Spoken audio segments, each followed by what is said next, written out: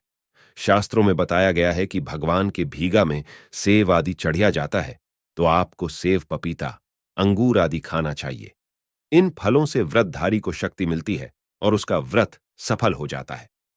पुराण और वेदों में बताया गया है कि नवरात्रि में सीताफल जरूर खाना चाहिए। सीताफल खाने से लगभग 10 बीमारियां दूर होती है और नवरात्रि के दौरान सीताफल खा घर में होना बड़ा ही शुभ माना गया है।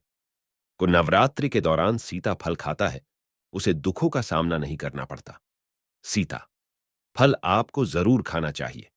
दोस्तों, नवरात्रि के 9 दिन सर्वशक्तिमान मां दुर्गा को समर्पित होते हैं।